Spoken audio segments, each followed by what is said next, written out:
Cool. So I'm happy for this conversation to go whatever way it goes. So I'm happy to kind of let your questions or queries lead the conversation. But I guess it would be helpful to start off with to give you a bit of context in terms of me, how I came to this kind of stuff and what I'm trying to achieve with the book. So it gives me a wonderful opportunity to talk about my favourite subject, which is me.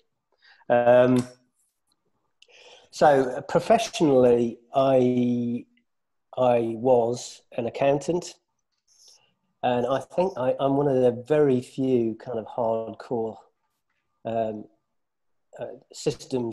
hardcore systems guys who has a finance background, which I quite enjoy because I've got a kind of iconoclastic streak like that kind of running through me.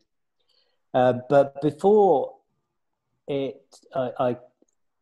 talk about sort of professionally how I got to this place, I just reflect a little bit on why I ended up as a systems person, because it kind of feels like home to me. And when I read Stafford Beer for the first time, I felt like, which I didn't understand, by the way. I stupidly dived straight in by reading Brain of the Firm, and I think I understood about one paragraph in 10. But it felt like it was like coming home, because the way in which systems people and Stafford Beer and his ilk thought about things just felt so natural. And if I kind of look back to where that all came from, is you know how it is with some kids, they've just got a compulsion to take mechanical things apart. Like, I think my dad used to kind of take his mum and dad's clock to bits to see how it worked.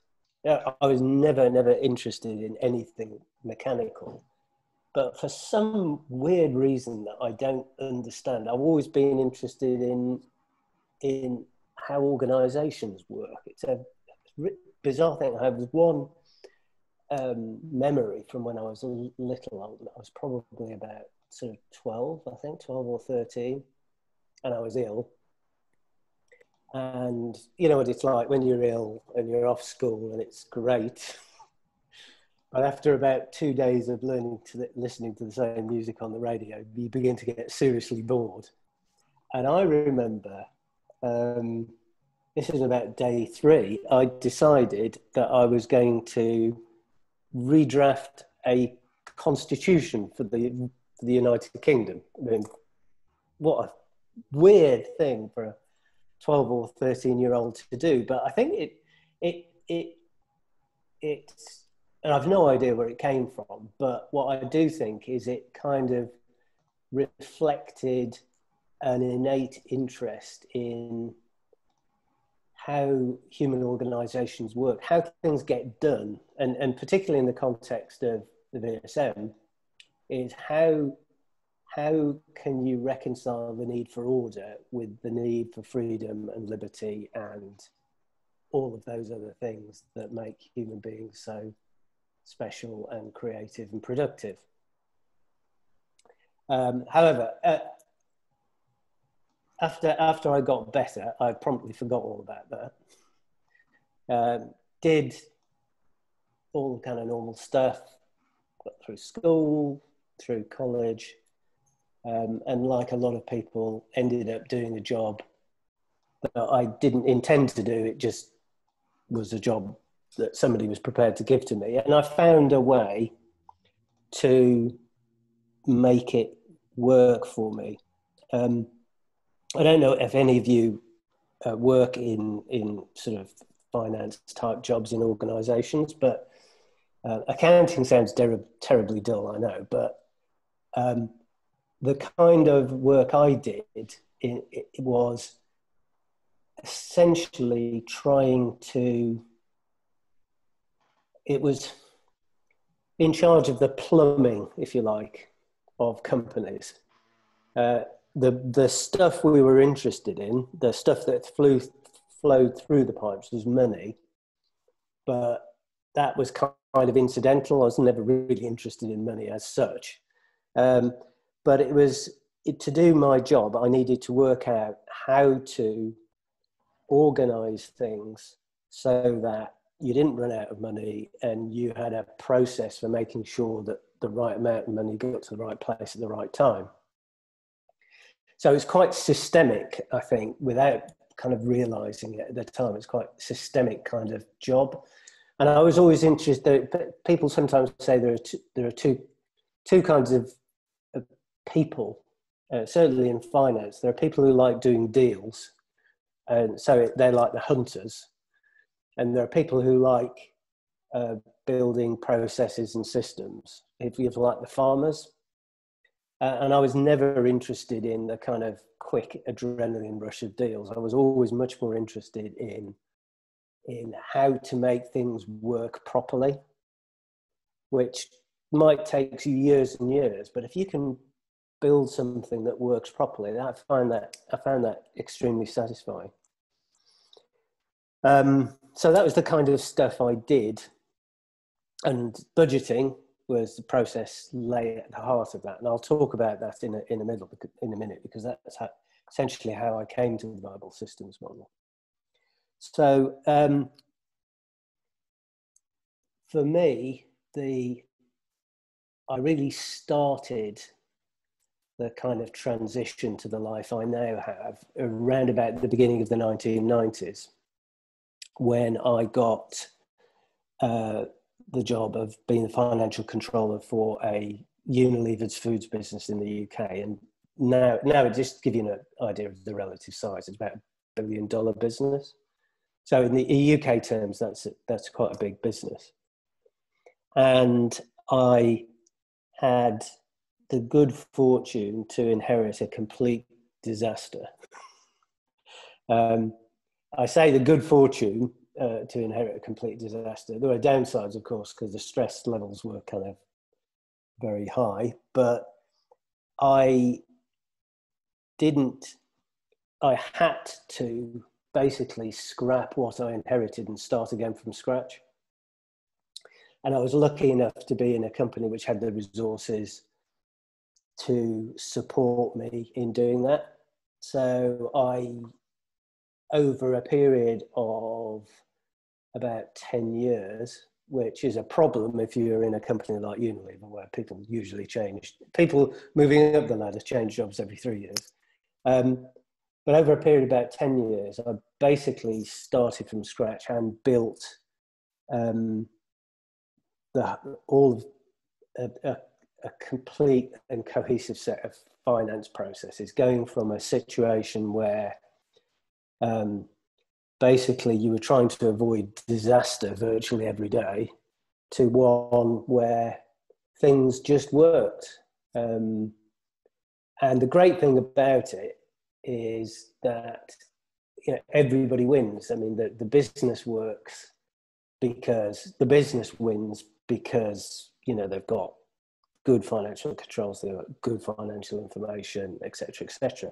But people win as well, because even I had a department of about 70 people, but even kind of accounts payable clerks, which is about the lowest form of life in a finance organization, enjoyed their job, and you could tell they felt fulfilled in the job, which was a fantastic feeling for me, to see people grow and take pride in what they did, all of which was great, except we got this big steaming pile of poo in the middle of my nice processes called a budget, or we called it an annual contract in Unilever. So this is a kind of process which every year, the way this works is you basically try to predict what you think you can achieve, and then build a very detailed set of plans that adds up to the number you wanted. And that is the process by which you allocate resources. And that's the process by which you assess performance, because you compare your actuals with your budgets and so on and so forth. And everybody hates it. It patently doesn't work because it's out of date before it's finished, despite the fact that people poring over it for 6 months. And every year, everybody said, well, it's going to be better next year. It's going to be much simpler, etc. But every year it was exactly the same. And every year I went through this process that my company recruited about 15 really high caliber graduates every single year. And I picked the best one, and I'd say to them, I've got a fantastic opportunity for you. I want you to run this budgeting process this year. It's extremely important. Everybody from the chairman down is involved in this. And thank you so much for giving me this responsibility. But after about 3 or 4 years and eating too many pizzas, working 12 o'clock nights, weekends, etc., they emerged. These clever, articulate, enthusiastic graduates emerged as unshaven cynics. And there was no way they were ever going within 1,000,000 miles of this process ever again. So I did the equivalent of sacrificing the Virgin on the top of the budgeting mountain every single year. And I just, I got the job done, but at what cost? And I just, at some point, I just kind of decided I just wasn't prepared to do this anymore. And that was just part of the process of driving the enthusiasm and creativity out of bright, clever, enthusiastic people by getting them to do stupid things by rote. And at a certain point, I decided I had enough. And that's when I became introduced to Beyond Budgeting, which was a cross-industry research group looking for alternatives to budgeting because the whole of industry hates it, even though 99% of the business will still do it. And we're now talking about 1998, 1999. As we went around the world and we found various companies in various places who didn't budget and managed perfectly well and seemed to be nice companies to work for, what we found was, or what I spotted, was that kind of independently, these businesses had all kind of come up with very similar solutions without knowing of each other's existence. Which made me think that, that's not an accident. There's obviously intuitively that people have worked out what the right thing is to do. And that therefore there must be some reason for that. There must be some science, for the want of a better word. And, that on top of me becoming increasingly dissatisfied with a lot of the things that I did, which didn't really make sense and didn't work terribly well. It sort of brought me to the point where basically I couldn't, I couldn't really carry on doing the same old stuff. It would have given me absolutely no pleasure or fulfillment at all to progress from a career point of view, just doing the same stupid stuff. And it was at that point I met somebody through Beyond Budgeting who said to me, which is in the preface of the book that some of you might have read, have you ever heard of Stafford Beer? He's a Brit. You must have heard of him. Of course, I hadn't. And this guy, who's a German guy who worked for SAP, said, well, there's a university in Switzerland, St. Gallen, who's built its entire management syllabus around Stafford Beer's work. which intrigued me. And that's how I got introduced to the VSM. And as I said, I can remember the parcel from Amazon landing with a big thump on my doormat one day just before we went to visit my daughter at university, and I struggled to read this bloody thing over the weekend. But I realised pretty soon that whatever it was I was searching for was in there. And I think for me, the light bulb moment came on when, Stafford talks about requisite variety. And I think at some point he talks about, a system like the sort of Soviet Union's centrally planned economy basically doesn't have requisite variety. And that was budgeting. So budgeting is a corporate version of communist-style economic central planning.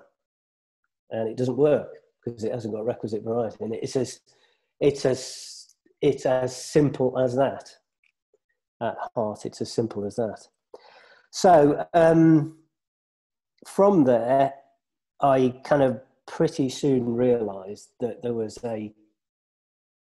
this was a non-trivial topic. There was a lot of stuff there, and I probably needed help to understand it. And I knew that if I was really going to get to grips with this, I needed to impose some discipline upon myself. And so at that point, I started a PhD at the only university in the UK who really the only business school in the UK where anybody knows anything about system stuff and the VSM. And that's what drove my kind of deep research into system stuff. It sort of forced me to understand it properly and read stuff that I would not have ordinarily have read. And after 10 years of part-time PhD, came out with a doctorate and a big, thick PhD. And then I had a problem, which is there's no point doing all of this stuff and learning what I'd learned if I can't communicate it to other people. And it just seemed like an impossible job. So I've been sitting, and I've finished my PhD in 2010. So I've been sitting on this for 10 years, trying to work out how to, and I should say that the PhD is informed, and what I learned has informed everything I've done since then. I've sort of written 3 or 4 other books, and there's system stuff buried in there. But I still hadn't found a way to take what I had learned from my PhD and the reading around it, which was not just cybernetics and VSM, but although that was at the core, and find a way to communicate that in a way that normal people stood some chance of reading and understanding. And so it was only this year, after I'd kind of experimented with a couple of books trying to, because one thing, we were talking about social media and that kind of stuff earlier. So one thing is very clear is that in the modern world, the thing that is most is the biggest premium is people's attention. So people don't have very much time, and they're not going to sit down and give anybody 3 hours of their time to plow through something that's worthy. You've got to take knowledge and chunk it up into small bite-sized pieces, and find lots of different ways to try to communicate your message, be it with video or graphics. And what I came across the Khan Academy's work. I don't know whether any of you have looked at the Khan Academy and seen some of the stuff on there, but for those of you who haven't, the Khan Academy, I'm going to get on, you're wondering where I'm going with this, but bear with me. The Khan Academy is a online education, set of online educational videos, which are all about 2 or 3 minutes long, which started when this guy, Salman Khan, who got very bright bloke with about 3 degrees, was created a little short video for his nieces who were struggling with their maths. And it's basically him with a online blackboard talking and writing on this online blackboard as he speaks. And there's lots of ums and ahs in the commentary, and the graphics are very crude, like the graphics that a teacher would draw on a blackboard. But it really works. And it really works not despite its crudeness, it works because of it. Because you get a very strong sensation that the person on the other end is talking to you, communicating to you, not at you, which is the sensation you get if somebody bombards you with a professionally built PowerPoint slide deck, for instance. So I'd been experimenting with that approach, trying to use relatively crude hand-drawn graphics, accompanying content which was chunked into very small bite-sized chunks as a way of trying to communicate relatively sophisticated ideas, but in a simple way. And that seemed to work. I'd written a book on operational forecasting. It seemed to work. And people come up to me and say, who did your graphics? And I'm going, I did my graphics. That's just 15 years of doodling in lectures. That is not graphics, it's doodles. But anyway, it seemed to work. And so really at the beginning of this year, I thought maybe that's a way of see whether I could use that to try to communicate this very subtle set of ideas around the VSM. The challenge being, by its nature, systems work is holistic. So chunking it up into small chunks runs the risk of, if you like, taking a reductionist approach to systemic communication. But I played around with kind of storyboards and stuff like that, and it seemed to work. And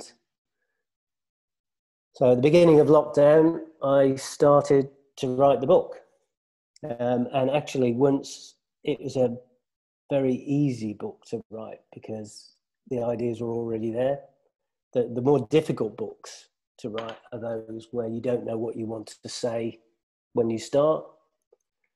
Whereas with this one, I'd been sitting on these ideas for 15 years, so it was actually quite easy to write.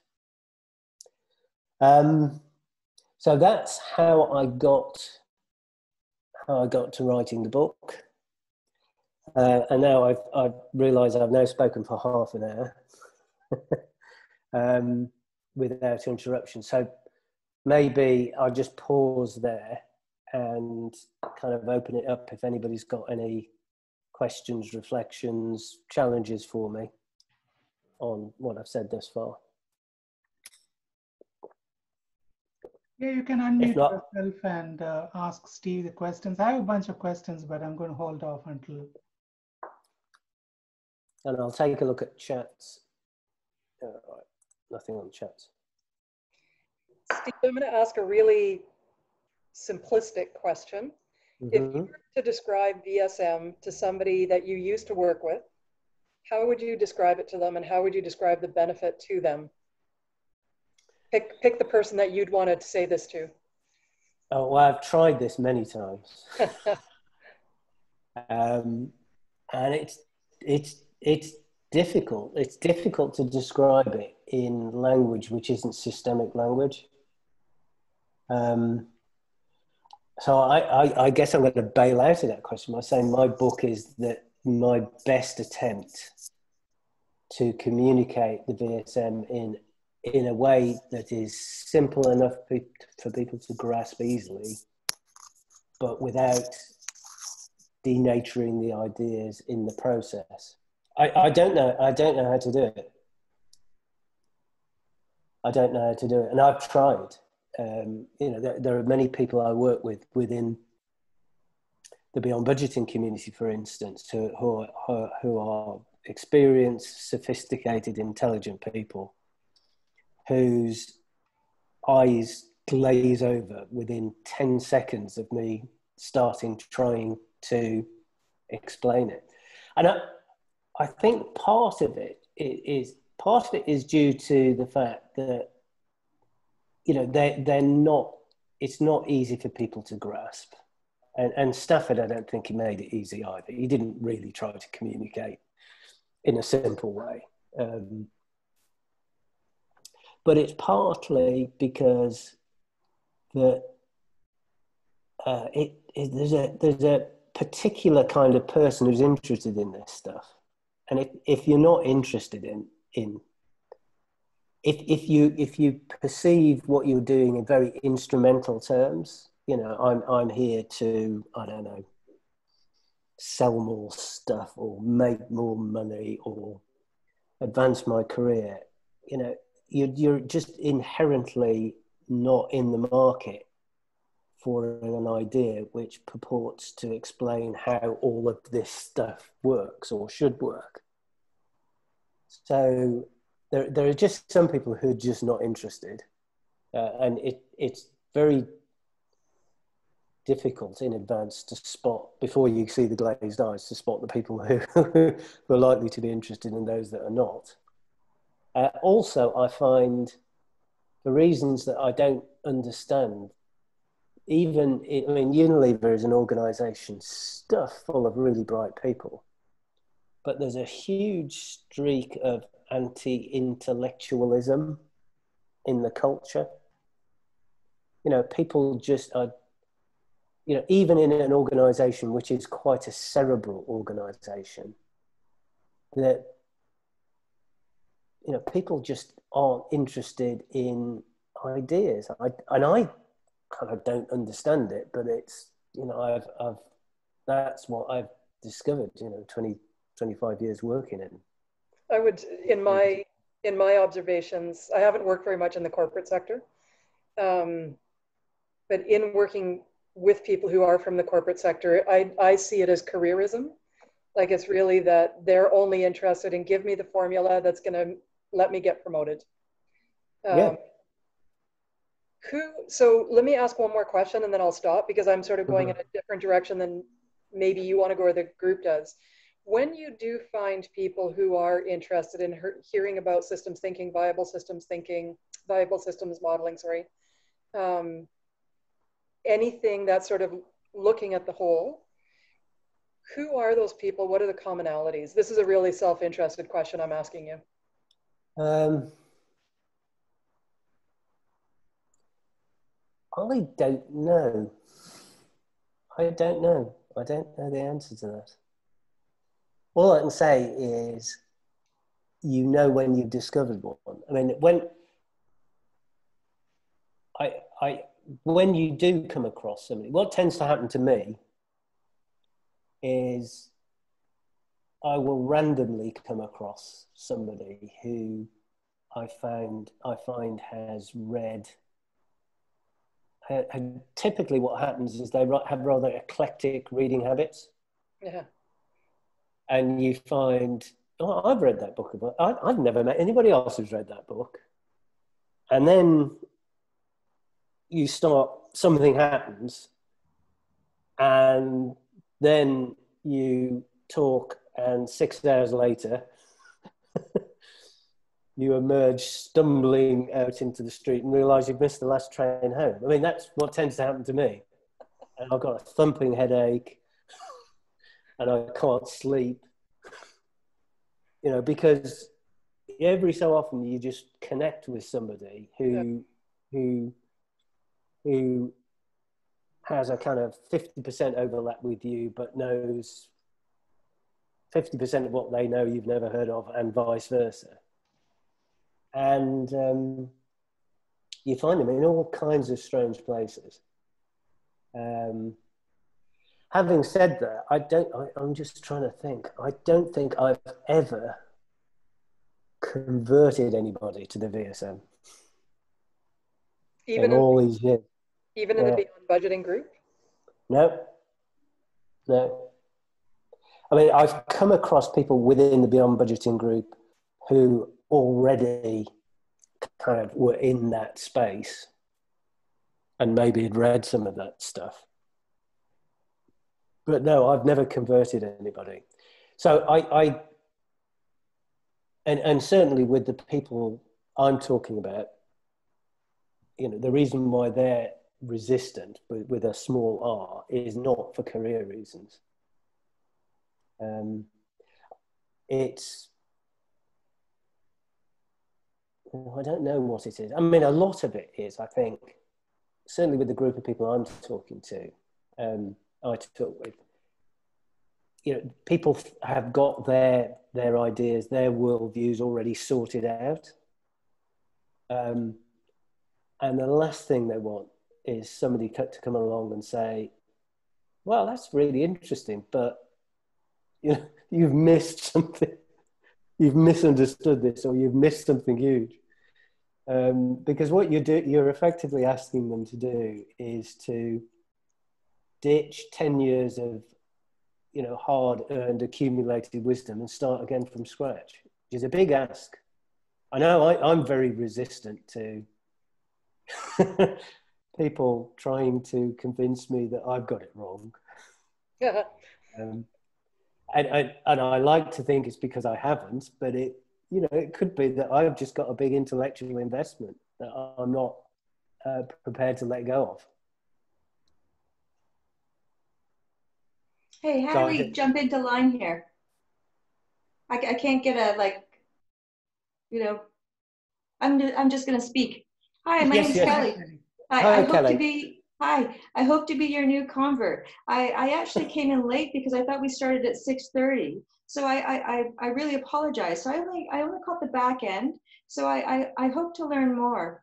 But you know, congratulations first for taking this hard effort to take all of this wisdom that you have, to take it down to a simple level. It's super, super hard to do it.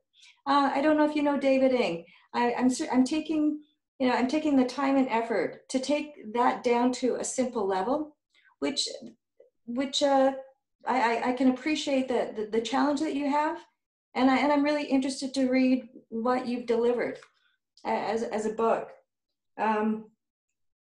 Thank you. I mean, I have to admit that it's actually much easier to write simple stuff because you don't have to explain as much. but I mean, how is it? I mean, that it's simpler to do that.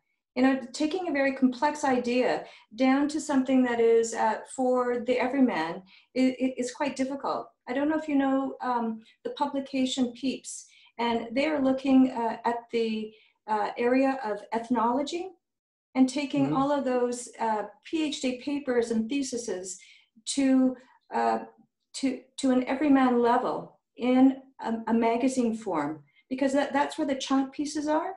And I think that it's really wonderful, because people's attention spans are only so much. When I used to be delivering intelligence, that's what most people said to me. We don't want it in a book.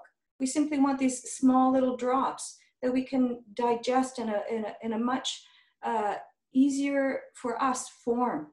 And really, you have to take it from where they're at, learn their language or whatever that might be, to be able to communicate perhaps these really brilliant thoughts for somebody to be able to act on.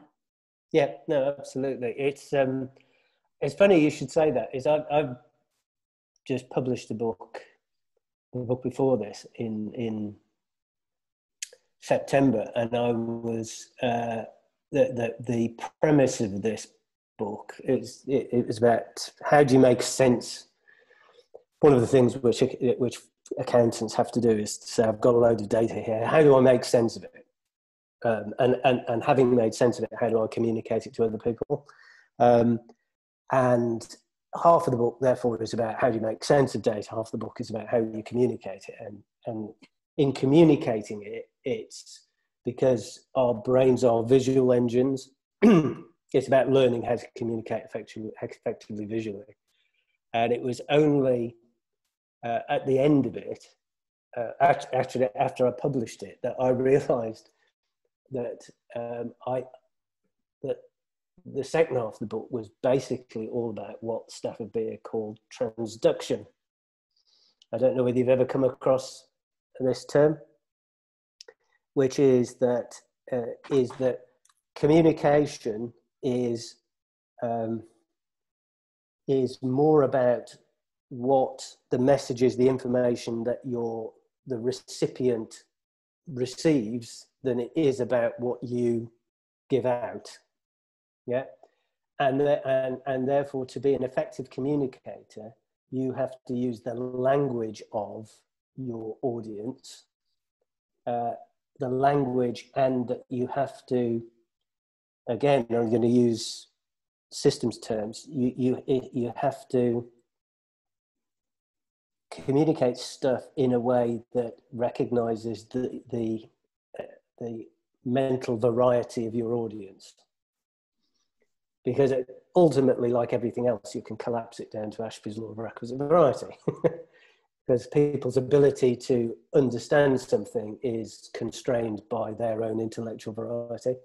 So yes, you're right. You have to start. I think what I've learned in my kind of journey of writing books is that you have to start with your audience, not only who they are and what they might be interested in, but it's how do you need to frame your thoughts and encode your knowledge in such a way that the audience is more likely to be able to make sense of it. So you have to start with them. Yes. And the trick for me in writing is it's a bit like what I was saying about the Khan Academy. You have to talk to your audience, even though you never meet them, which is why events like this are quite helpful for me, because I normally never meet the people who read my books. So you have to talk to them, not at them. And I realised that the books that I like reading are the ones where I feel I'm having a rather one-sided conversation with the author rather than being lectured, if you know what I mean. Yes. So that's what all my stuff is about, trying to find ways to take what I know and find ways of communicating it such that people can assimilate it with the minimum effort. And it's something Stafford Beer did very badly, by the way, despite the fact he used a lot of graphics and stuff like that. But rereading his books, he was writing it for himself, I think. He wasn't writing it for his audience. But, the guy was a genius, so we have to forgive him that. If we're to learn anything from him. Hi, this is Ron. One of the things that I've noticed working in systems is I use pictures quite a bit. Yep. On whiteboards.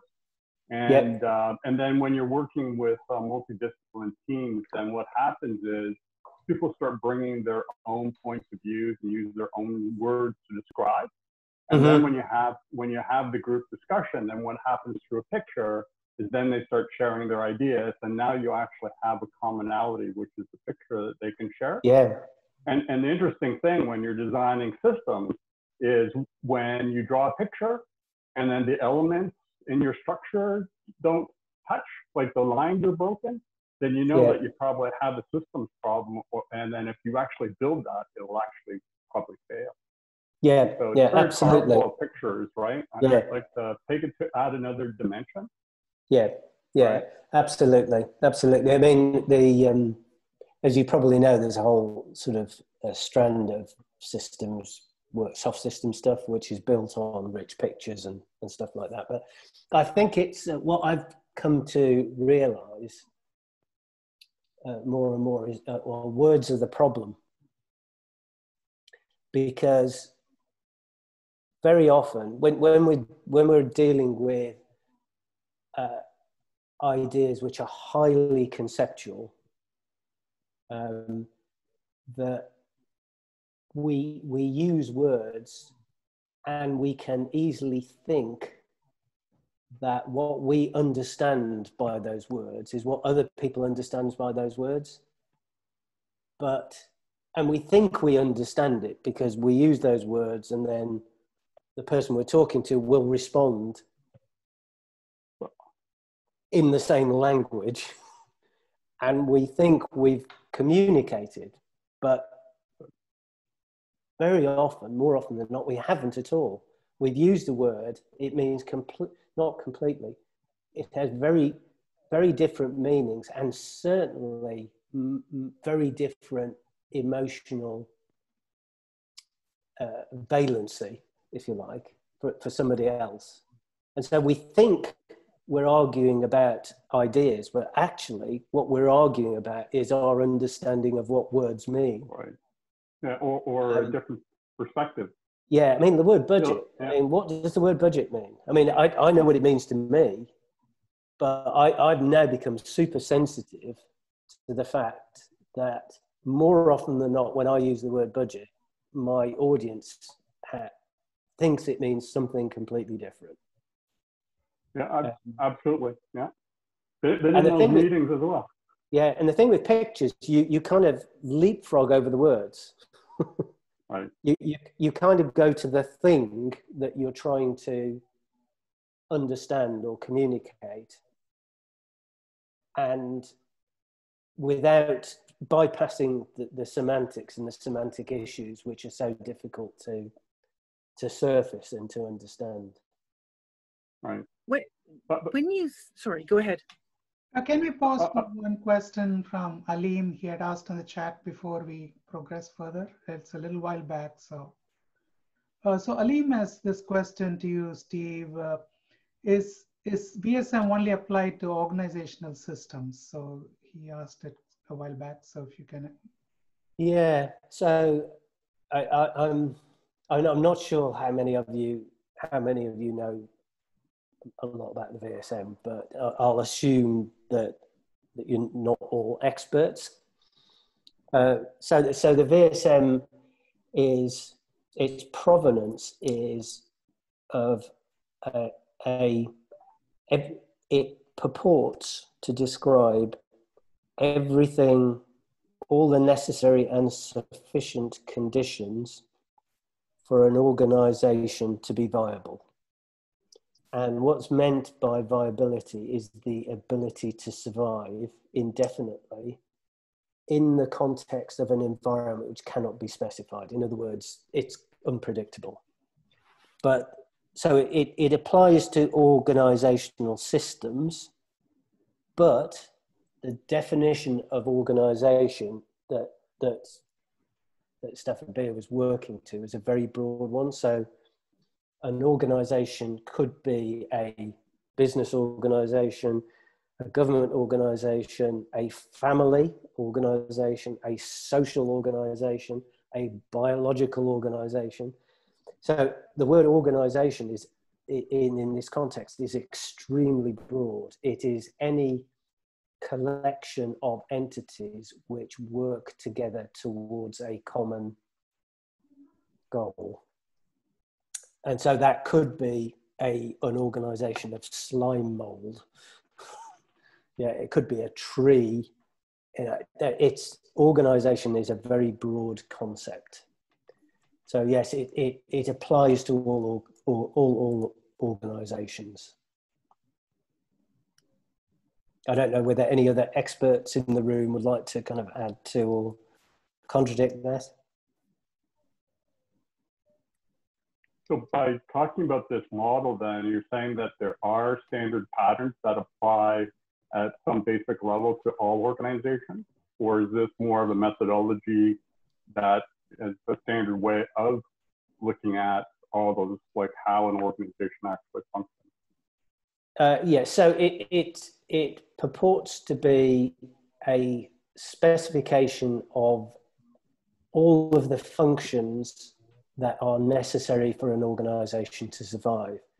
That does not mean that all organizations will have all of those functions, because it's, you know, it's just like kind of a human being. I mean, if you lose an arm, you can still survive most of the time in most situations. But it's a idealistic template against which you can compare real organizations to determine whether their actual processes and patterns of behavior and structures are consistent with their long-term health, if that makes sense. You can see, Katerina, why I'm struggle to explain in 3 sentences what the VSM is about. Because it ends up sounding like gobbledygook. Well, I just wrote in the chat, I actually think that's the answer, what you just gave. In terms of, I'm not going to get this right now, but it's basically all the functions, all the parts that are necessary for a system to be viable. I don't think that's the perfect description, but if I'm sort of paraphrasing some of what you said, like, I think that is a really good way to get people interested. Yeah. I mean, but it kind of sounds like a truism, doesn't it, when you say it like that? You go, yeah, so. Yeah, but also, then you can challenge people and basically, like, if you've laid that as an agreement that that's necessary for a system to work, that's a good starting point to then start conversations and do what Ron has done, which is get people to map things out and start seeing how the systems aren't really integrated, how functions are not necessarily working together, how the planning hasn't really, I'm using the word planning very loosely, but I used to work mostly with high-tech entrepreneurs. So the idea of planning is kind of, how do we survive tomorrow? But that to me is the starting point. Like, that's where you can start the conversation from. And I think that really nailed it. Yeah. Is it like a genome is to my actual DNA? Like, there is a general definition of how everything is supposed to work and how it all should map. But everyone may, you know, especially if you have a deficiency in your DNA, you may, it won't, I guess you could have dysfunction, right? You can have some sort of illness. Yeah, I mean, it's, I probably a better analogy is the kind of going up a level, systemic level from that, is the one that Beer used, which is the body. You know, you need to have muscles, you need to have the ability to digest, transform energy, you need to have, and you need to have the ability to coordinate the operation of all of your various organs.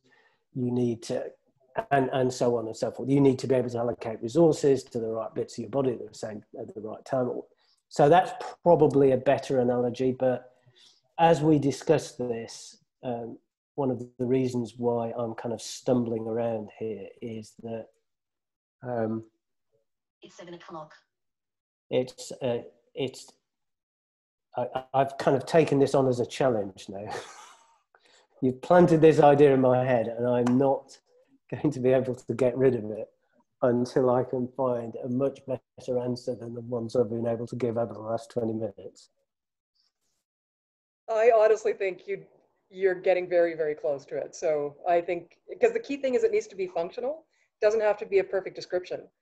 To me, the reason I was asking the question is, how do you start the conversations with people? And how do you get them to engage? And that description, although you said it's a truism, it is, but at least it's the starting point. Yeah. And so I think yeah, maybe there's better descriptions for different reasons, but if the purpose is to engage people in conversations and to get them to start thinking that maybe there's another dimension they're missing, that's sort of how I always think about it, is that the majority of people walk around and can turn their head left to right and sort of think everything is two-dimensional. And then we come along and say, no, no, no, you can actually put your head up and down. There's a third dimension here, right? And I think that's sort of, and people think, oh no, I'm going to break my neck, I'll die, right? Yeah. And kind of like, how do you even introduce the concept that there's another dimension? Yeah. I think the reason why this is kind of this conversation is particularly kind of pertinent and helpful for me is because fundamentally what I'm trying to do with this book is to pull people who otherwise would not be interested. I'm trying to pull people into my world and these ideas. So how do you, and as I said earlier, certainly on a person-to-person level, I've been spectacularly unsuccessful. There's not a single person I've converted to the DSM. So it is a very pertinent challenge.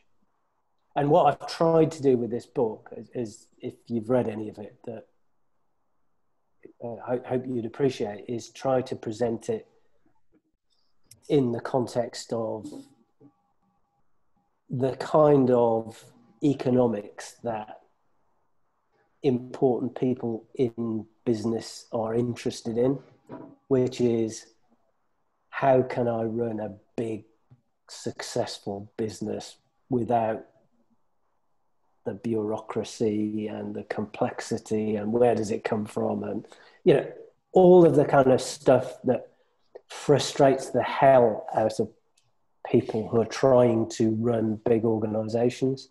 So that's my hook, really. I'm trying to say this is why, my hook is, you've heard about economies of scale. Everybody understands about that. You bash things together and the unit cost comes down. And people kind of appreciate at a certain level that as things get bigger, they get more complicated, but they don't really understand where that comes from and what to do about it. So that's what I'm trying to do, which is try to hook people on the concept of trying to understand diseconomies of scale and the source of the problem being complexity, and the VSM being an engine for managing complexity, which was Beer's original concept. Yeah. But yeah, it's you've got me thinking about that now. I mean, I've got to get to sleep at some point tonight. You've really screwed me up. So what you're saying now is very interesting. Apologies, not. Sorry, Bron. Linda here. I want to jump in. I recently was working at the banks, and they made a comment about they had to have, there was something like 36 steps in order to get a mortgage approved. Mm-hmm. And that was not value added. They were trying to reduce it down to 6 or something like that.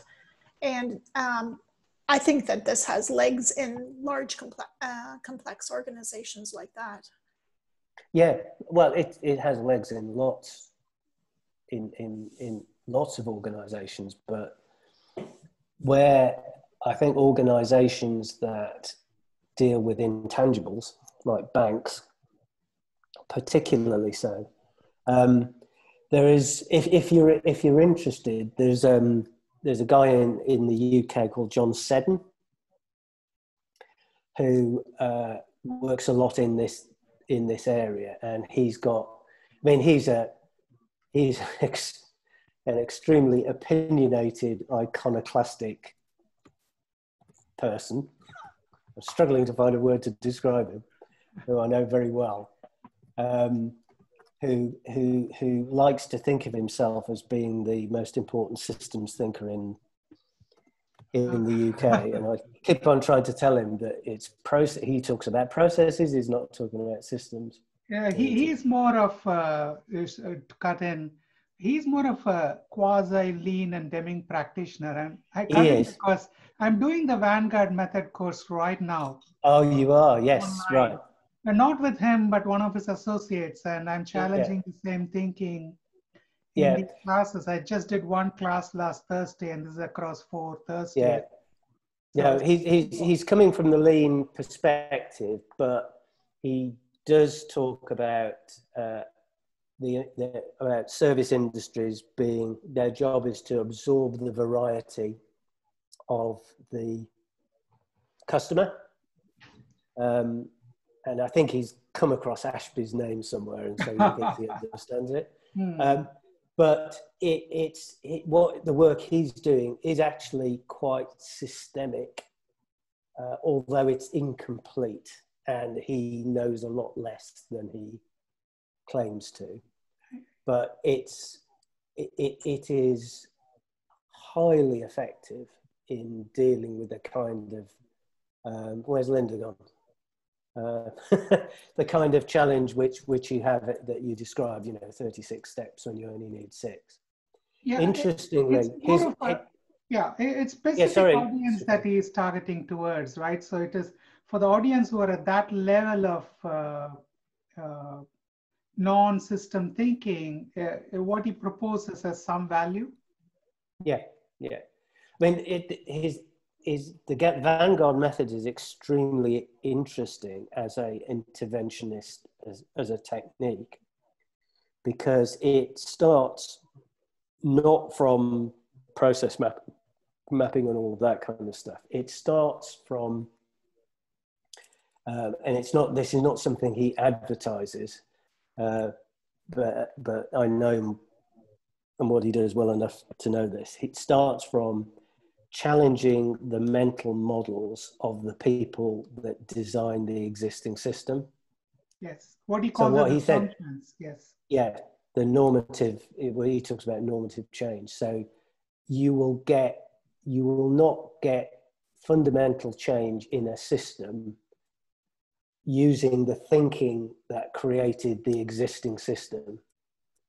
And so a lot of the early work in the Vanguard method is about trying to contrive situations which bring leaders to a recognition that the way they think and the way they behave is the problem, not the problem that they think it is, which is we've got 36 steps and we only need 6. The problem was created by the way that you think. So although I find the bloke very irritating in a sort of convivial way, he has a very sophisticated and effective method of managing interventions in systems companies. He doesn't understand other kinds of businesses. It's a method after all, right? It's a specific method which can do some specific thing. And if you look at Stafford Beer, it's more of a model which helps you start a conversation around interpreting what an organization could look like. So these are completely 2 different animals. But if you want to, John's written about 3 or 4 books now. So, I mean, if you want to pick up one of those and to learn more, I don't think you'll learn more about the Guardian method, the Vanguard method by reading the books, but you'll certainly get a clear idea of where he's coming from. Well, that's why I'm doing a class, to understand what it is. But for me, it is just an additional perspective. Every model is a perspective, even beer for that matter. We are not ready to the model, but how you can use the model to certain advantage in how you interpret the world with it.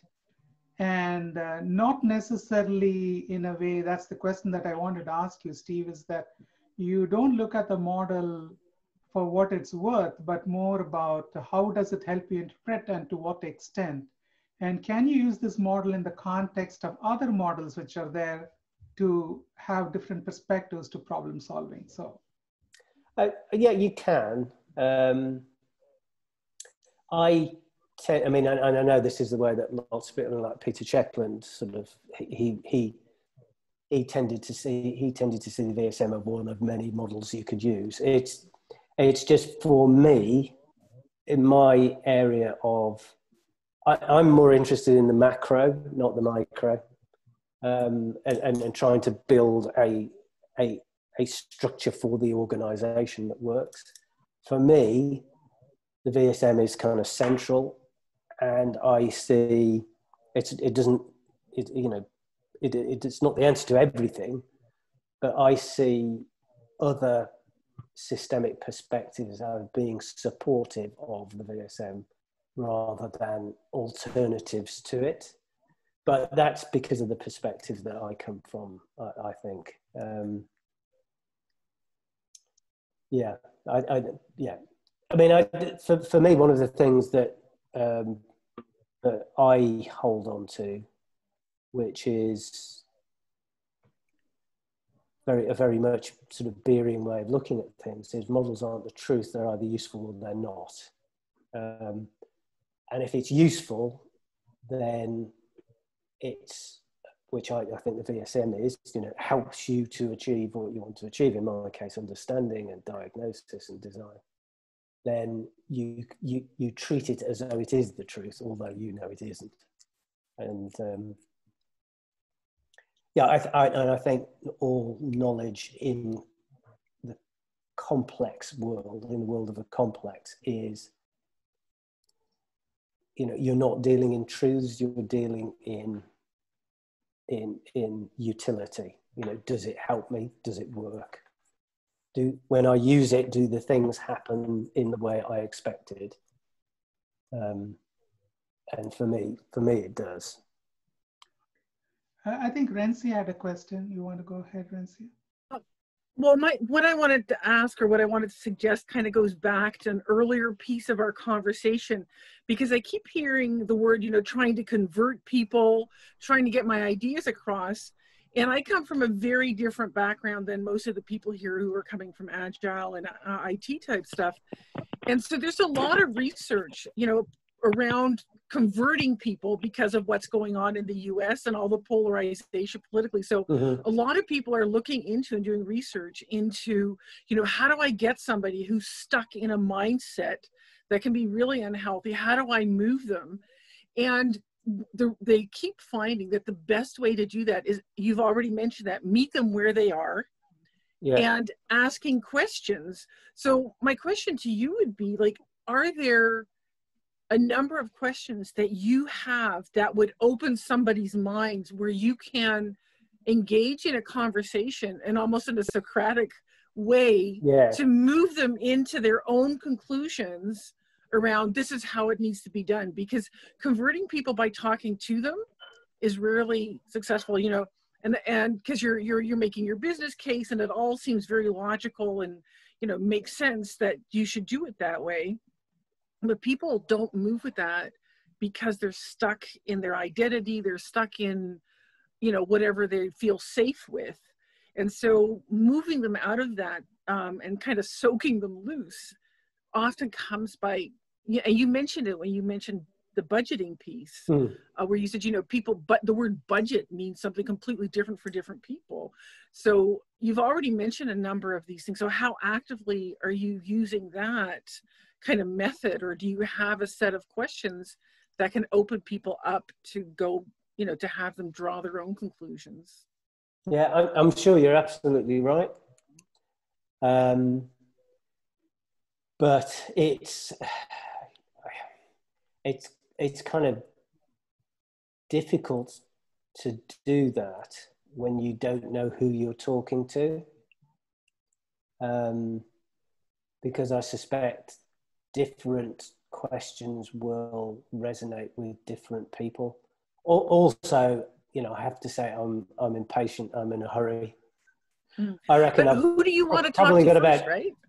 I think I want to talk to the people who I think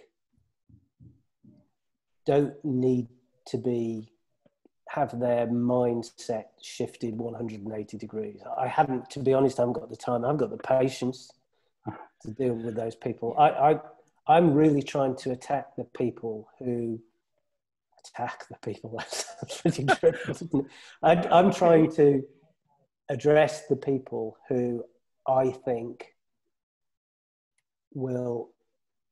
I can help them take a relatively small number of steps from where they currently are to where I think they could be. Because my perspective is I think I've got about 10 years before either my wife physically stops me doing what I'm currently doing because she's fed up, or I lose my marbles. So I'm in a hurry.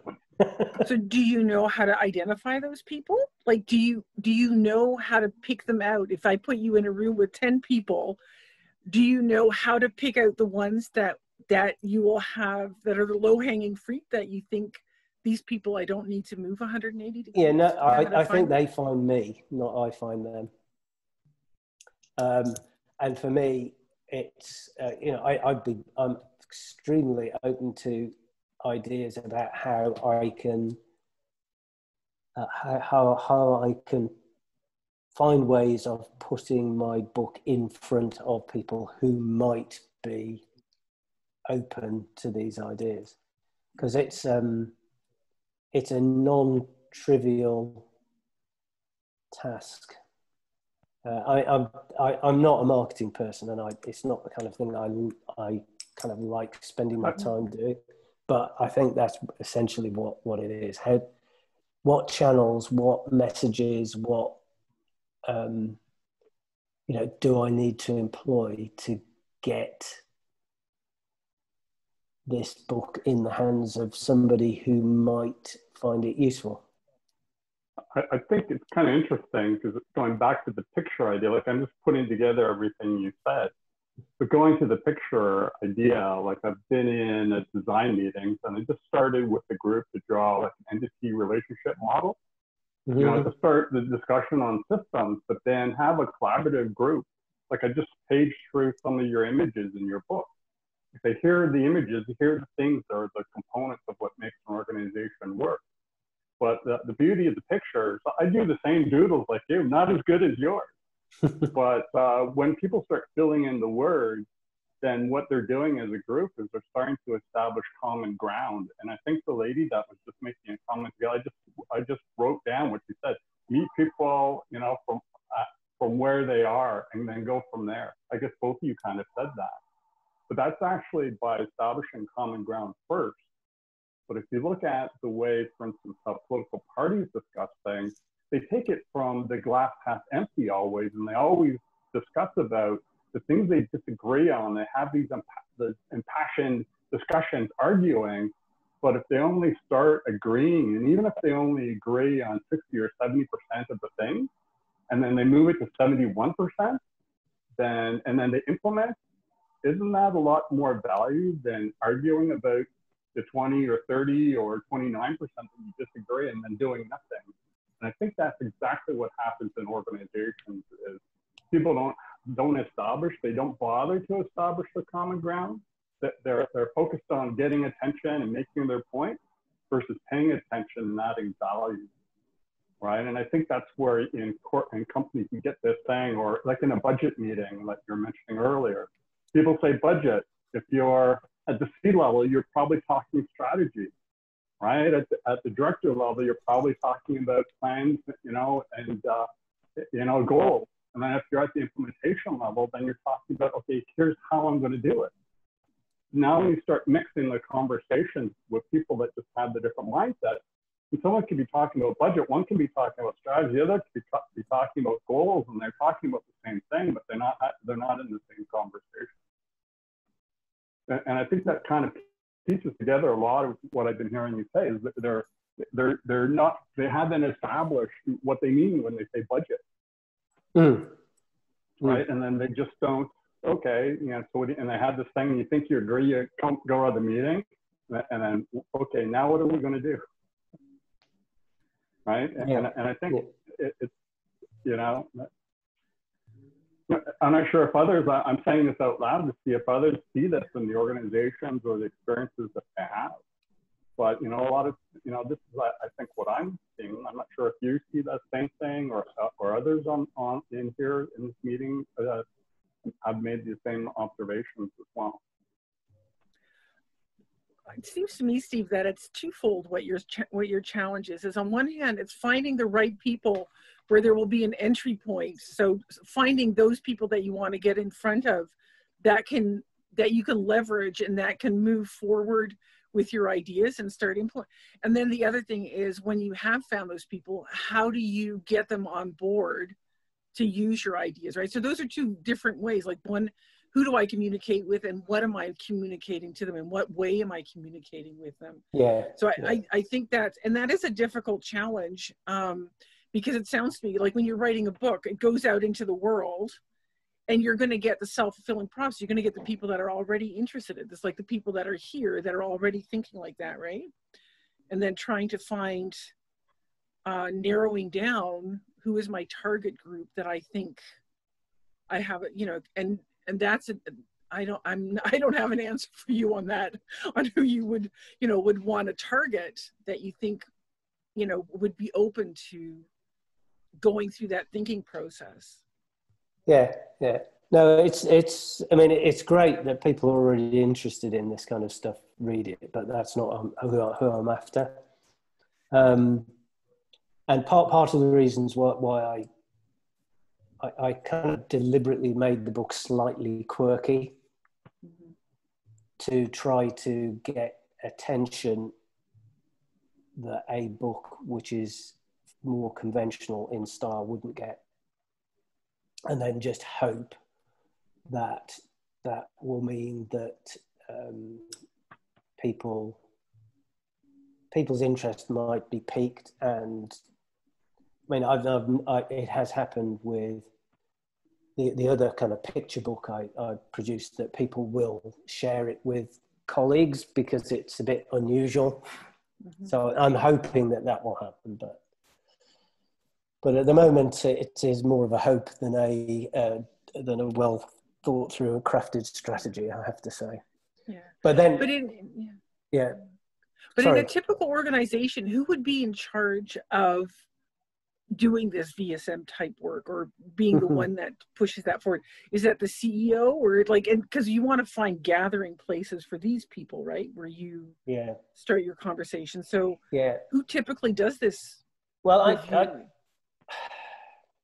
I think it's less to do with a person or a role or a level. It's more to do with who's got a problem which the VSM will help them think about. So I think that's the person I need to get to. You know, somebody who's trying to do something with an organization and either doesn't know how to go about thinking about the problem, or has tried something and is frustrated by it not working.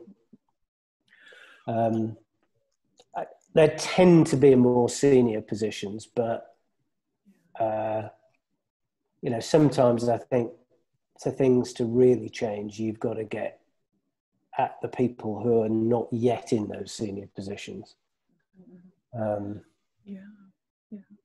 What industries are? Yeah, go ahead. Because this is a time in history where so many people need to revisit how they do things, because if anything, this is incredibly relevant now for organizations that are needing to reorganize themselves to survive. So are there industries? And then I'm going to just stop and I'm going to give but you would think, I would suggest that you also think about industries that are really so changed by what's happening right now, that they are at a pivot point where introducing your system might be the thing that saves them, right? Or could save them. Yeah, that's certainly one approach. I mean, the counter argument to that is that they're so focused on survival that there's no time. You find it more difficult to get their attention.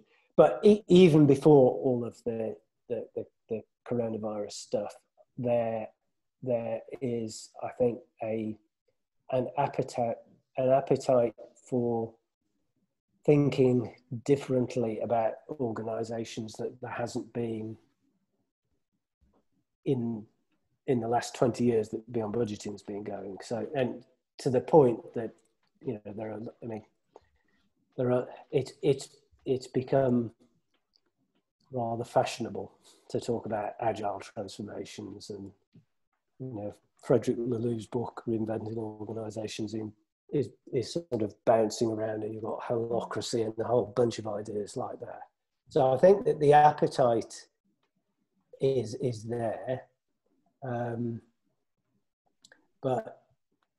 I would hope that if people read my book, that they recognise that the ideas I'm trying to communicate, which aren't my ideas, they're somebody else's ideas, represents is much more than a fashion statement. It's a very rigorous and well thought through model. But certainly the appetite's there. So it's a good time to be doing this, I think.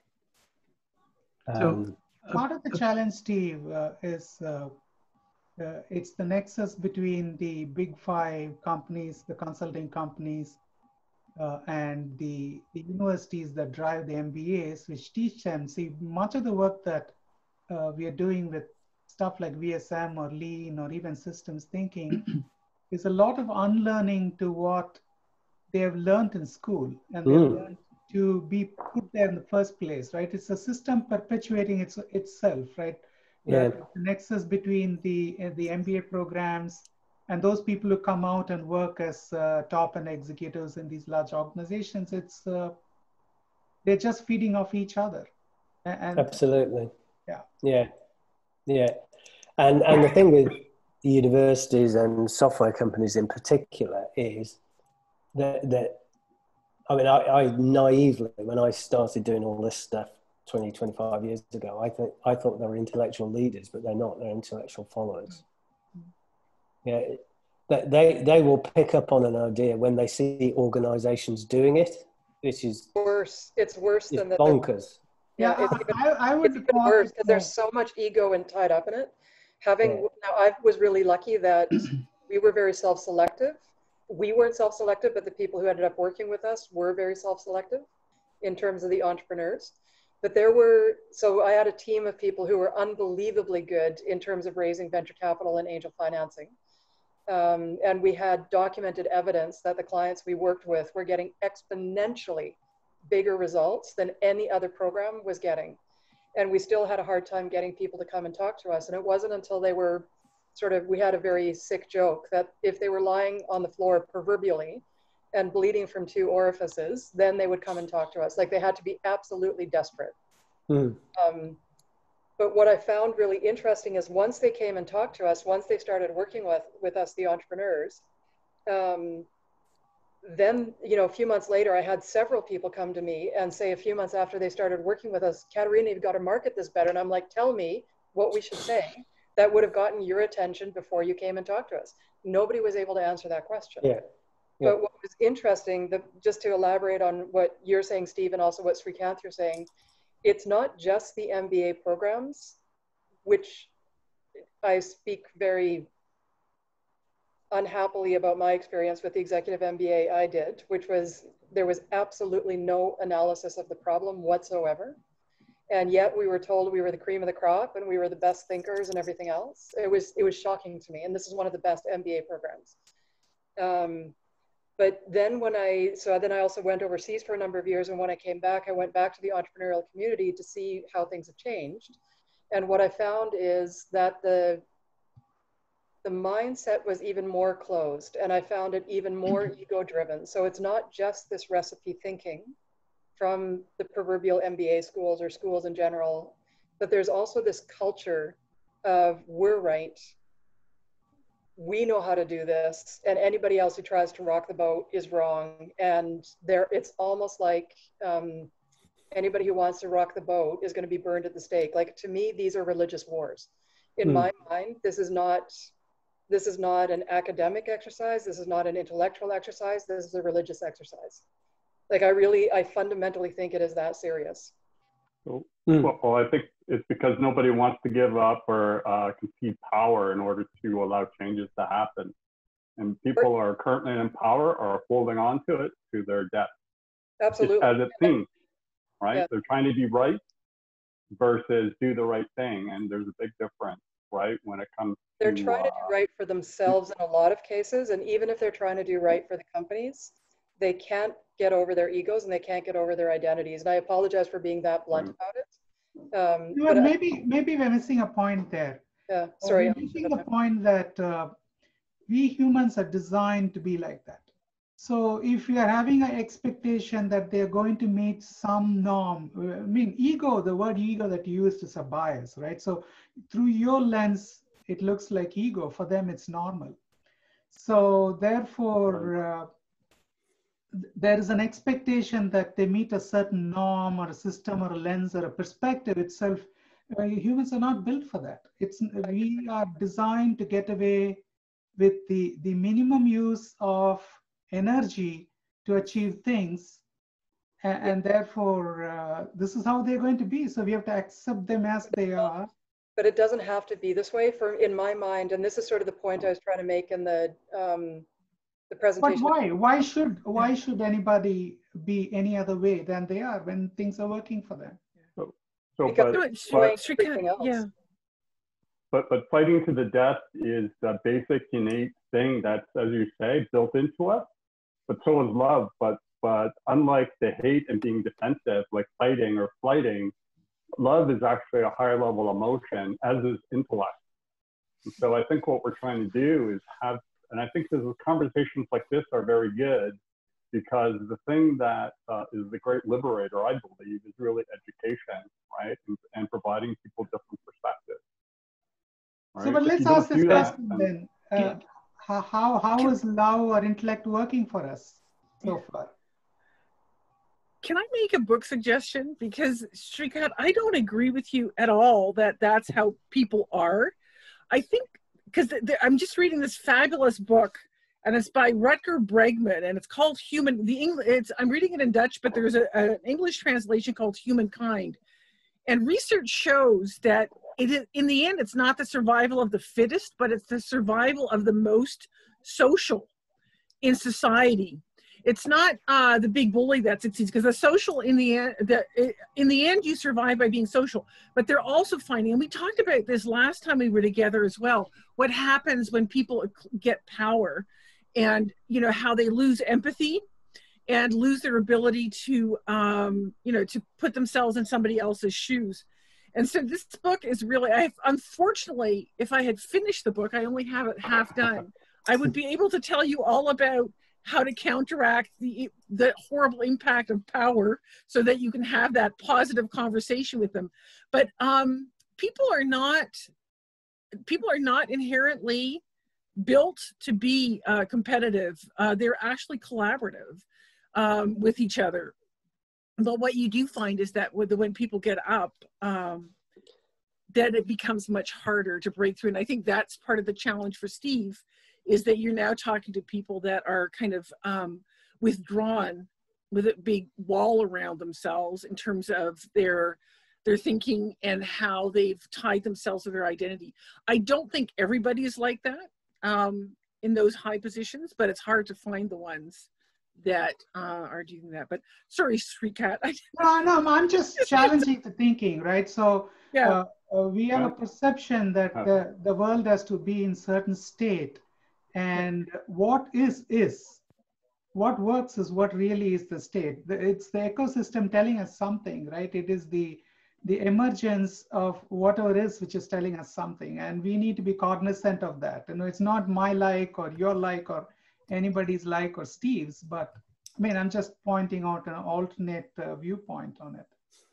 Yeah. But you know, it's a very interesting discussion from a different perspective, because we are talking about viable system models. So, you know, given all these constraints, this is an excellent exercise to apply it. So we are living in a certain system, call it societal or the fact that we have COVID and whatnot. So how can we build a model that, or a system within a system that allows us to do whatever, for instance, Steve is trying to do? So what is the opportunity here? Because generally speaking, we have this tendency to observe different things and consider them constraints. But how do we use them as enabling constraints rather than, you know, what we are used to as being constraints? So what are avenues are opened still? Because that's the beauty of it. And I know when I was working with Rancia on one of the system thinking Acumen courses, we were looking at these kind of things. You know, we have constraints, so let's not go there. Why not? Because that's exactly the place where you should go and see, okay, what takes me around it? Where do I want to go? What is actually the sales pitch there, if you want, in this context?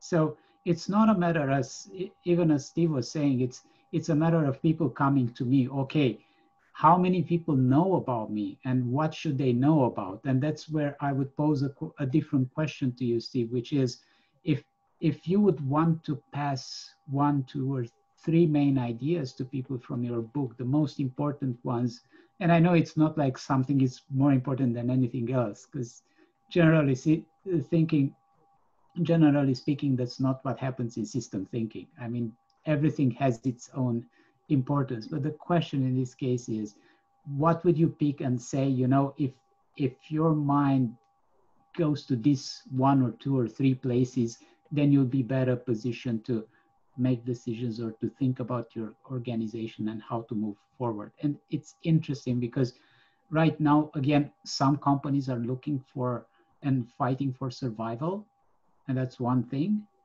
But we're talking about viability, and we've seen what that meant for different companies. And think blockbusters, think of all the industries, like restaurant industries, think airlines and so on. I mean, airlines, they've always struggled, but it's a huge challenge for them today. So, sorry, I rambled a lot. Yeah, no, I think probably a question in there, but I suspect it's another question that I can't answer easily. So I'm not going to try. That's the beauty of it. I mean, pick one. If you can only get in front of somebody with 1 page or 1 picture from your book, which one would it be? I know it's I'm putting pressure on you here, and I apologize. Yeah, the bit I'm most proud of, which works for me, which isn't saying anything, is my attempt to explain Ashby's law, which I think is the fundamental idea behind it all, using the analogy of a tennis match. It's the first time I think that I've thought, yeah, that works, and it's more than a loose analogy. I don't know if you've read this bit, but it's there are 2. There's one thing that most people don't really understand about Ashby's law, and Beer doesn't talk about it, which is the variety of the goal. It's always ignored. Yeah, so that you need to consider the not only the variety of the environment, the variety of the regulatory system, you've got to consider the variety of the goal, and a tennis match is a good example of that. If you want to win every single point, you need to have much more variety than if you simply want to win the match. But then the analogy is, if you're playing Roger Federer, and one way to add variety is to add extra players. So he's playing singles and you're playing doubles, or you've got 3 or 4 people. And as soon as you get more than one person, all of the latent organizational challenges that Beer's viable systems model so wonderfully exposes are become clear. You know, how do you coordinate? How do you exploit synergies within your team? How do you adapt when Roger Federer is adapting his game to try and beat you, and all of those kind of things. So that's the thing I think I if there was one thing that I would, from the book, that I would chose to talk about, it would be that. Thank you. Okay, so I'm thinking we've got 20 minutes left. Is there anything that, given that you're going to be having conversations in the future where I'm not here, is there anything that it would be helpful to talk about whilst I am here? Well, obviously we have to read the book. So that is the next step. We plan to propose about 6 weeks of reading. We split up the books into small parts, and we'll start the conversations and meet up every week for those who want to engage and read sections of the book and review it. That's essentially going to be the next step. So in the meantime, do we have any further questions for Steve?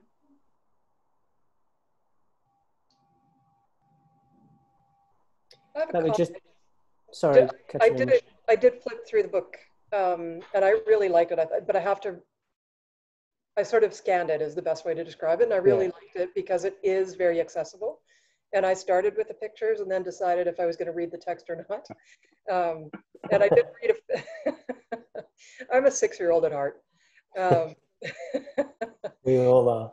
If somebody could read it to me, it'd be even better. But you know, this is not a question for you, but one of the things that I'm sort of thinking about to do with the work that I'm doing, I'm more focused on the individual side rather than the organizational.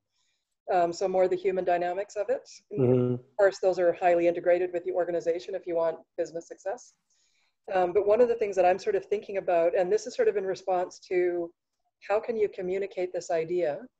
Are you familiar with the Dilbert cartoons? I think they're just. Oh yeah. So he's the world's most successful business author. I don't know whether you realise. Yeah. Yeah.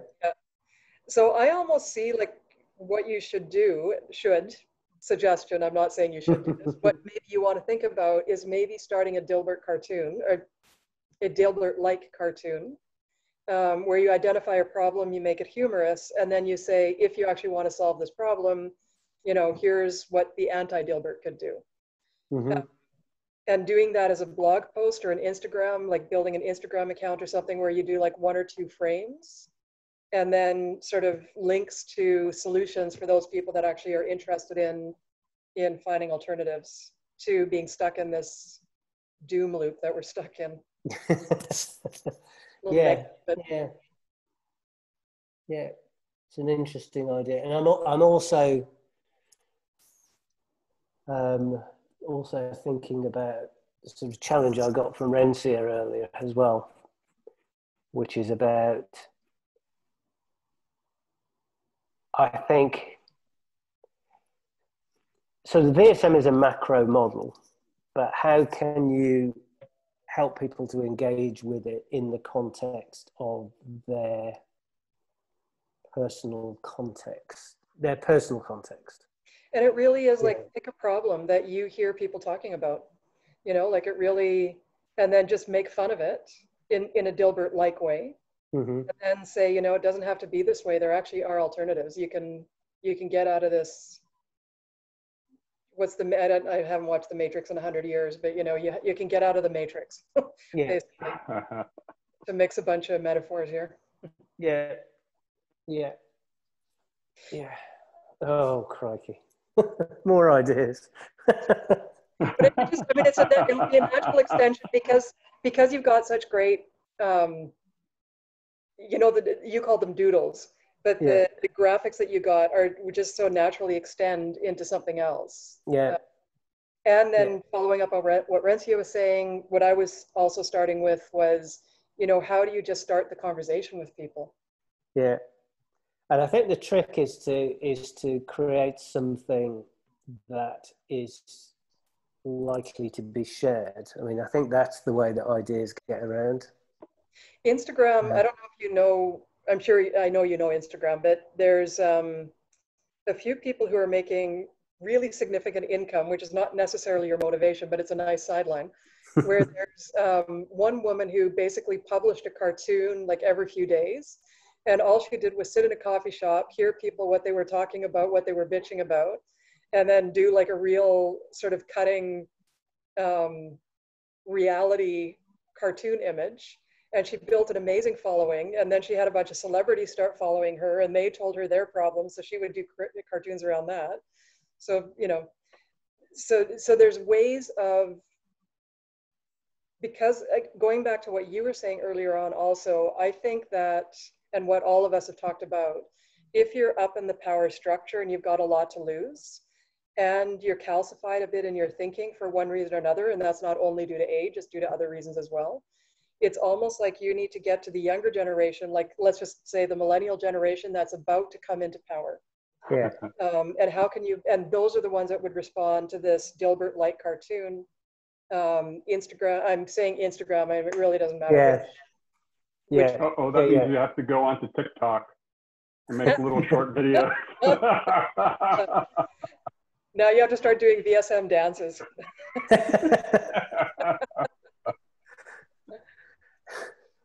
Yeah. I mean, the thing with Dilbert, though, he's kind of, I gave up trying to read Dilbert books because they're dripping with cynicism, and which is kind of, it's fun, but it's kind of a negative energy thing. But I mean, if you can get one good cutting image, like one cartoon, what are those called? The frames, like one frame. Yeah. And then just say, you know, there's an alternative. Yeah. No, I'll have to. These are all ideas of the sort that I find that need to be posted in the brain, and you have to just wait for the solution to come out. Yeah. You can't intellectualize your way to an idea. You have to let the subconscious work on it a bit. Yeah. But yeah, what I think I'm learning is with my doodles, because people have complimented my doodles more than the words, all of the clever words I've written, by that sort of factor about 10 to 1, is that there's that stupid, silly little things can cut through in the way that profundity can't. So I have absolutely no reputation to safeguard here. So I'm quite prepared to kind of try something and run the risk of looking stupid. And I think you're right. It could be the kind of thing that cuts through. Well, one of the biggest problems with systems thinking, in my opinion, is the fact that it is so highbrow and it's not accessible to the majority of people. And it's particularly not accessible to the people who need it the most. Because if you think, let's use sort of like the top age millennials, so they're in their 30s. They're probably at a director position in a large company. They're getting close to breaking into quasi-executive ranks. They're probably terrified. They're probably trying to figure out, how the hell do I do this, get promoted, keep my job, make the changes I need to make. And also, as the world is about to blow up, how do I actually lead a company once I'm in that position and not let it blow up and not let it be a contributor to the world blowing up?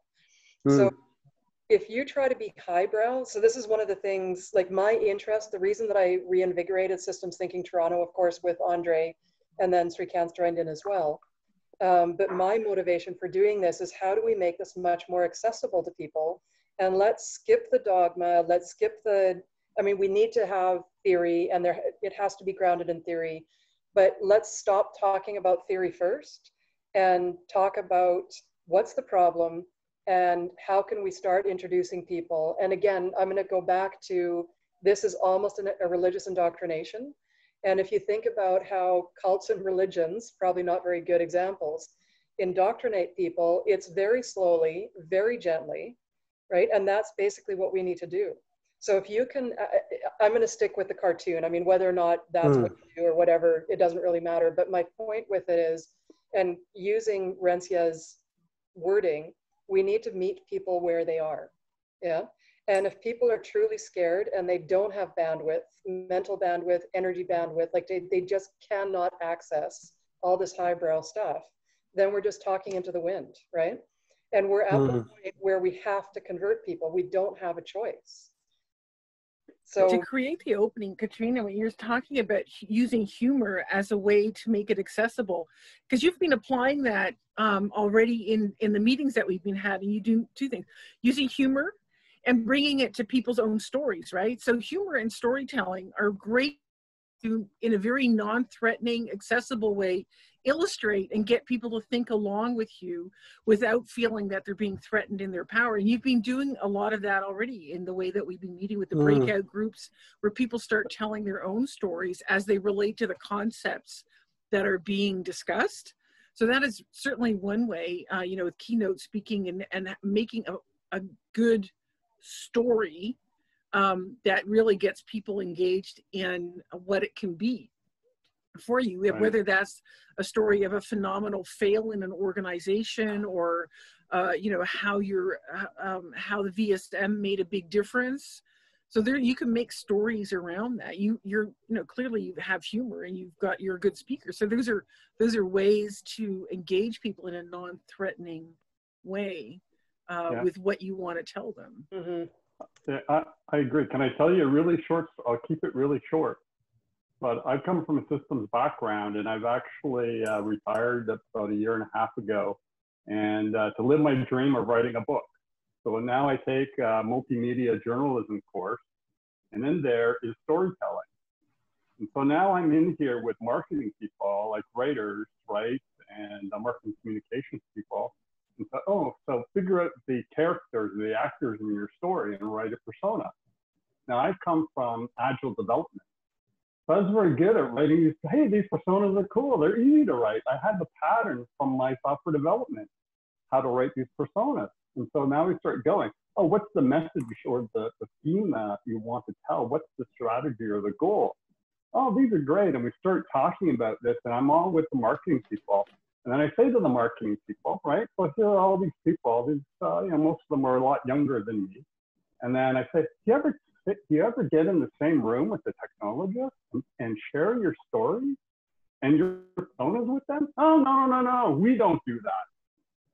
So it's a very interesting thing about what's being said here is that through these pictures, you can show the picture and then ask people, start the story, but then have people finish the story about what's really happening. And then what Agile, as well as what multimedia communication journalism says, is that you need to start telling the story, because once you start telling the story, then that's something that everyone can share. And that's the same thing what I had in software development. When the whole team, when I put the whole team together and we talked about the user stories, the vision, you know, right, what the goal was and what the stories, let's talk about the personas of the people that are actually going to use our systems. And once they actually did that, not just the product people, but everyone in the same room, they nailed all the deliverables right away. And then the customers were just thrilled, right? Because now you go and demo it. Now you talk to the customer in the same story. The marketing people, like once everyone starts sharing the same story, that's when we start winning. But when we start going through and what I'm learning from my rating course, if I go and then do a systems definition of here's all the attributes, then that's pretty, like, tell the story of something where it's relevant, that makes that, I think what Steve said earlier, that gives it value.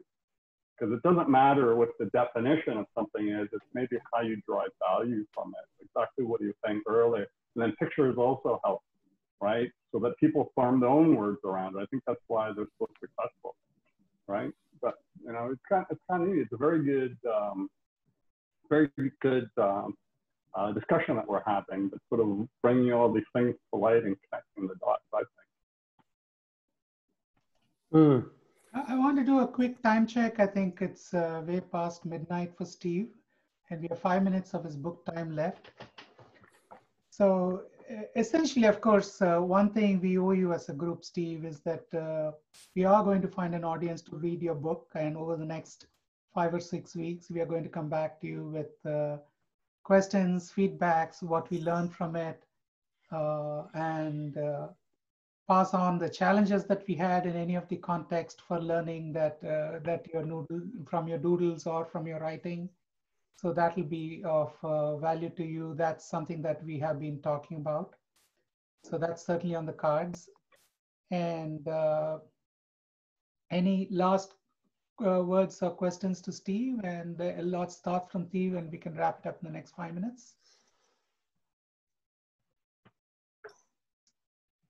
Thank you. Yeah, keep up the artwork and the pictures. They're great. It's one of the things I just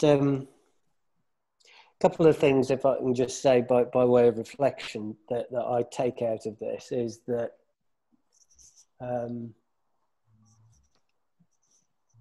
whether I think it's unlikely I can do that in the context of this book, but I need to think seriously about how to help people make the step from having a better appreciation of the system in which they're embedded from a systemic point of view to action.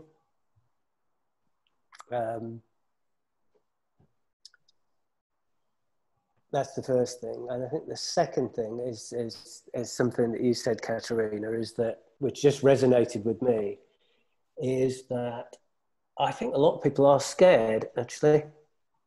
They're scared, they don't know. And the reason I know that is because that's one of my common nightmares. I'm back doing a job, or being asked to do a job that I don't know how to do. And I'm scared that my ignorance is visible. And so, as usual with these things, you react. It's like people who are very aggressive but are actually scared. The reason they're aggressive is because they fear they're going to be attacked. So, and I'm wondering whether what we've talked about today in terms of people's being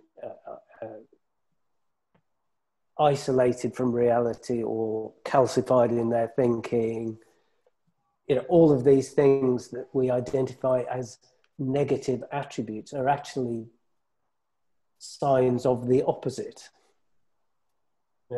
People come across as dogmatic and stuck in their ways because they are clinging on to the very little that they understand, because they're scared of all the huge amount of things they don't understand. So, and maybe that's a kind of way in somehow. But anyway, I will think about that. Both, I will thank all of you for helping, for engaging with me and helping me to think through some of my own kind of personal challenges with this book and what to do with it. So thank you very much, everybody. Pleasure having you, Steve. Thank you. Yeah, thank you.